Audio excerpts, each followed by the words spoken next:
ATL, let's hunt.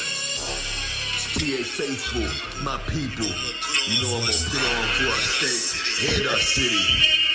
I rep for my state and I rep for my city. Loyal to the end, ain't no bandwagon in me, no need to pretend. Choose ones in the bands, red and black all day, and you know we ready. ATL, let's hunt, we ready. ATL, let's hunt, we ready. ATL, let's hunt, we ready. ATL, let's hunt.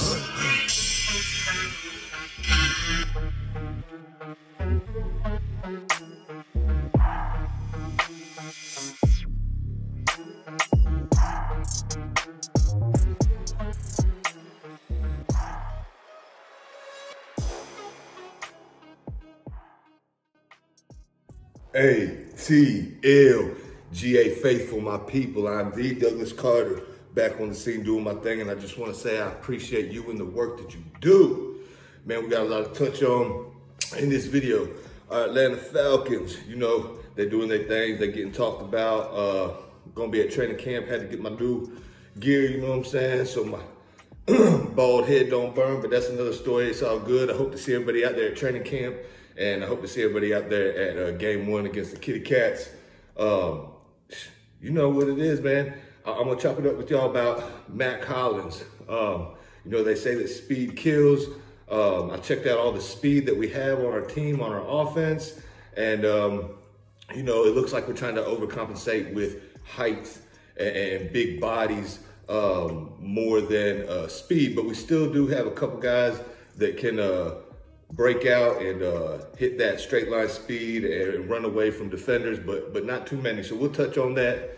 Let me take this off real quick. Let me touch on something else real quick.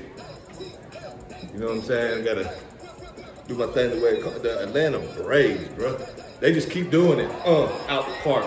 Out the park. Acuna, Riley, Albies, Olsen, Murphy, Darno, Arcia, what's the, oh man, I'm blanking. Man, we just got, Michael Harris, and then we got Rosario, and then we got Ozuna. Everybody just, I probably missed somebody. The lineup's so deep, everybody's just cranking. Pitching's doing all right, but we'll get back in there. But you know, Braves is doing their thing. And then also, you know what I'm saying, last but not least, on the hat swap, you know what I'm saying, God is greater than the highs and the lows. Got to give mad props to God, first and foremost.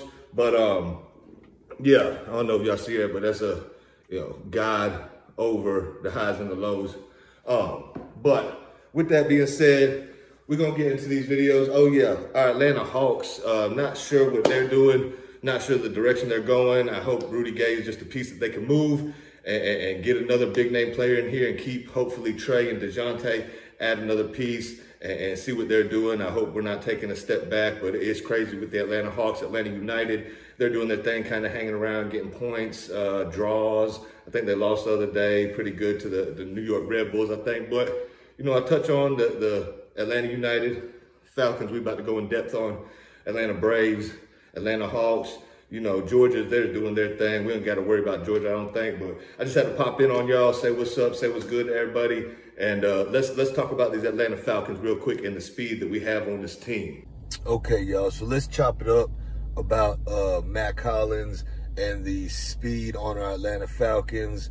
I would like to be, you know, in my studio, chilling in my Falcons chair, chopping it up, but I'm on the move, so we're going to have to run the rest of this from the Sequoia. You know, Mack Hollins, I want to throw out some thoughts on him. You know, initially, I was thinking we really needed another more productive or what's the word I'm looking for? Established wide receiver 2. And I was listening to Mr. McFadden the other day on the radio, and he seems that we absolutely need another wide receiver in case Drake London were to get injured or anything like that, injury to anybody else or anything like that, knock on wood. But I'm looking at Mack Hollins, and he's an interesting guy. It might be one of those cases, the most optimistic case is that he's like a late bloomer in the NFL, because he is 29 he has really good hands. I've seen him make some really great catches. Last year with the Raiders, you know, it was his best year production-wise. We know he's a dog on the special teams, and he's willing to do whatever, block and everything like that, which is great. And then I was thinking, you know, if defenses are focusing on Kyle Pitts and they have to, like, focus on Drake London and Bijan Robinson, where's he? Where's Tyler Algier? Where is CP?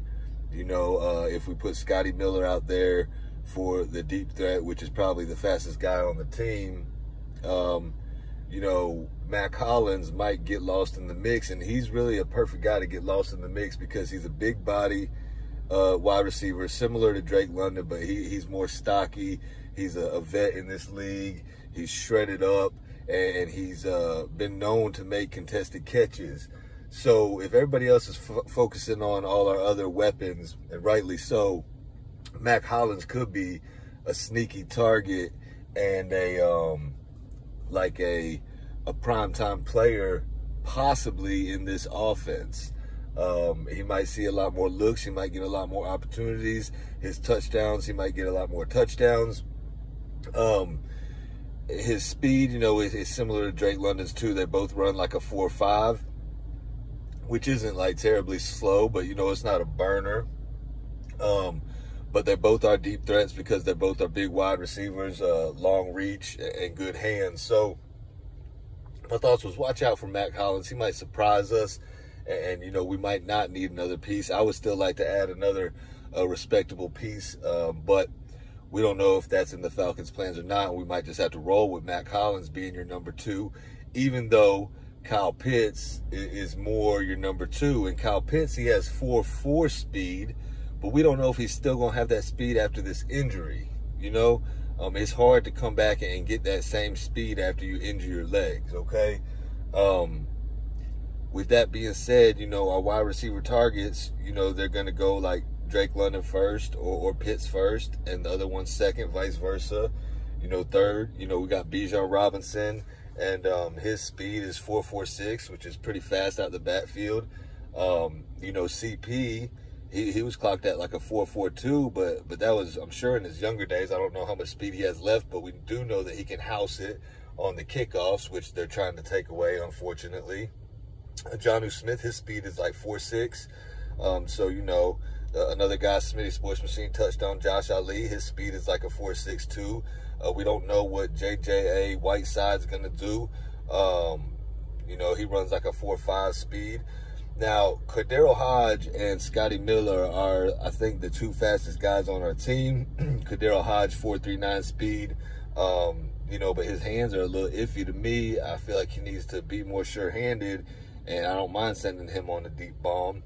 Scotty Miller, you know, he runs anywhere between, he was clocked between a 4.2 speed and 4.39 speed, so he's a burner too, but, you know, he's a smaller guy. So if he gets lost in the mix and hits the seam, and Ritter can put it on him, you know, that might be something right there.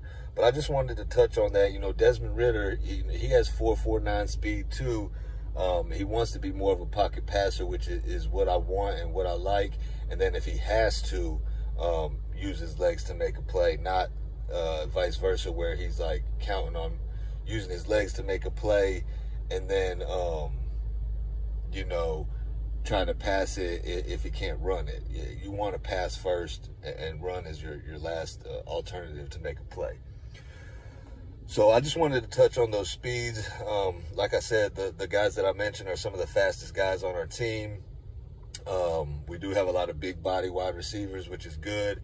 And we do got running backs that can make plays out of the backfield, which is good.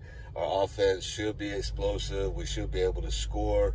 And I'm excited about our team. You know, I am excited about the Atlanta Falcons. I think our defense is going to be greatly improved.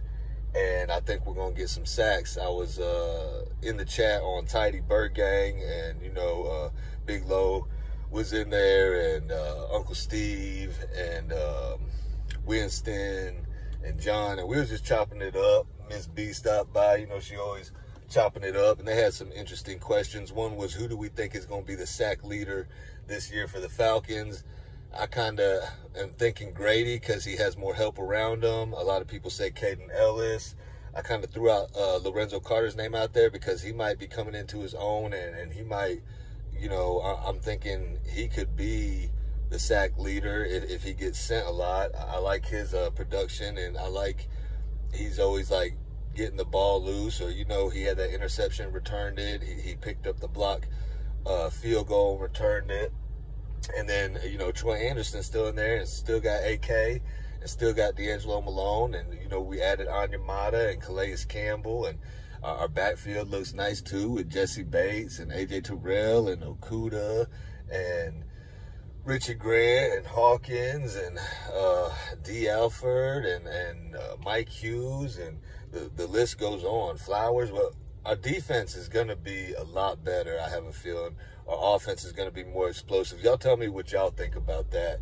And then let's just touch on the Atlanta Braves, man. They are just wrecking shop, man. They're like a bull in a China store, you know what I'm saying? They is full blast forward, and there's no reason why the Atlanta Braves can't win another World Series. Mike Soroka came back. He did his thing when we get Freed back and Kyle Wright back. You know, we're gonna be straight. The Atlanta Hawks, I don't know what they're doing. I've been wanting Pascal Siakam for a long time. If we could add Siakam somehow with DeJounte Murray and Trae Young, that's probably the only way I'm really going to feel good about our Atlanta Hawks. They made some moves, but nothing really to move the meter. I'm thinking they're just making moves to accumulate some pieces to put in a package to get a big-time player. That's what I'm hoping for. But we're going to have to see how that plays out. John Collins finally got moved. I know y'all heard that. And, you know, I like John Collins, but his production just, it wasn't climbing. It was declining. So you got to make a move, try to get something. Package Rudy Gay maybe in another trade to another team or something. But I don't know about the Hawks, man. And, you know, United, you know, soccer is doing this thing. But, you know, they're in the middle of the pack. Georgia Bulldogs, some news been coming out about them, which you never want. But when you're the top dog, everybody always going to try to find something to knock you down. Ask Alabama. When they're top dog, everybody, you know, you're under a microscope. So Kirby Smart should be able to handle that. The Dogs should be in good shape to do a three-peat or, you know, at least have an outstanding season. But I'm going to leave y'all with that, man. Y'all let me know what y'all think. Y'all drop some comments. Y'all ask some questions. Let's chop it up. I appreciate everybody. And, thank God works. I hope you have a blessed rest of your day or night. 1.